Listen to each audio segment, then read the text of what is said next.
Hi, and welcome to my kitchen. I've been a professional chef for over 40 years in the restaurant and catering industry, and I'd like to share some of my best recipes with you. Today I'm making a seared steak bake that just melts in your mouth. Let's get right to it. I first chop a medium-sized onion coarsely and cook on medium heat until caramelized and brown. You can sweat them into tenderness by covering them after they've showed some brownness. Don't forget to stir often. When done, put them aside for later. While the onion cooks, I season the meat with salt, cracked pepper, a sprinkle of thyme, and lots of garlic. The beauty of this recipe is that you can use an inexpensive cut of beef. I'm using sirloin tip because I like a leaner cut. It helps to tenderize by pounding it first. You sprinkle the flour on top of the meat, and then you pound it into the meat with the tenderizing hammer that you used to previously tenderize the meat with. So you want to put as much flour into the meat as it will hold. So you just kind of gently, so that you don't fluff the flour up and make a big mess, just gently work it into the meat and be sure and get both sides. You don't need any fancy equipment for this dish. It's basic and hearty. It's a good way to turn a cheap cut of meat into a melt-in-your-mouth steak dinner. Preheat the oven to 400 degrees. You turn the medium heat back on in the same pan that you cooked the onions in. And then once the pan is pretty hot, you put the meat in so it can sear. So you just cook the meat until it's nice and brown on the bottom, and then flip them all over. When you sear the meat on the outside, it makes it more tender on the inside. And once the meat has browned thoroughly on the bottom part, I'm going to add a cup of red wine. And after that, 2 cups of marinara sauce or canned tomato sauce. You can season it up a little bit more if you use the canned sauce. I also sometimes like to use an enchilada sauce mixed in with a can of French onion soup. It makes for a zestier recipe and is really good with tortillas.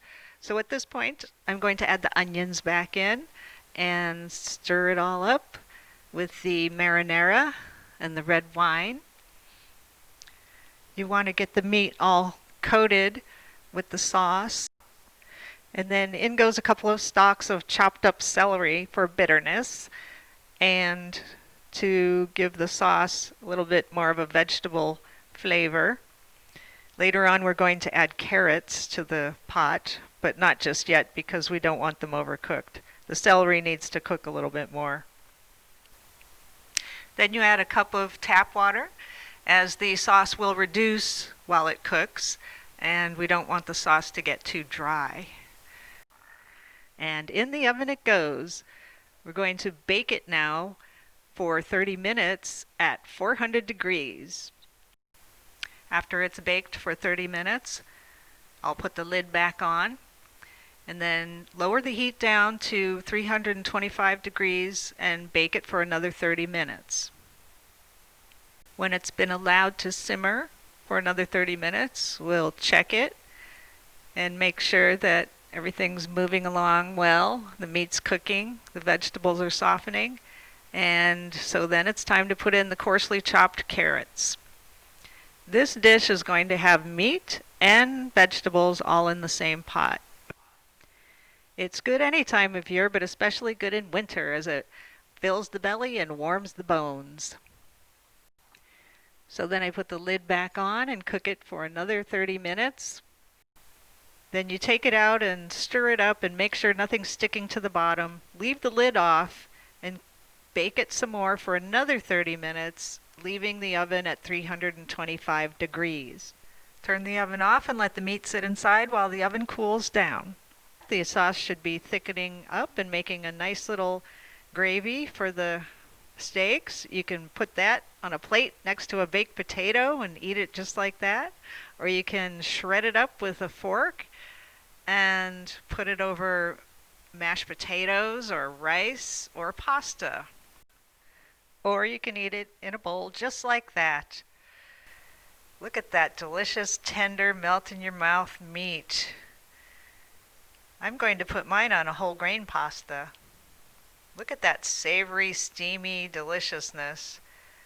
So healthy and so satisfying. Put a little bit of green garnish on it, and you've got yourself a beautiful plate of artwork that is absolutely delicious. Enjoy that.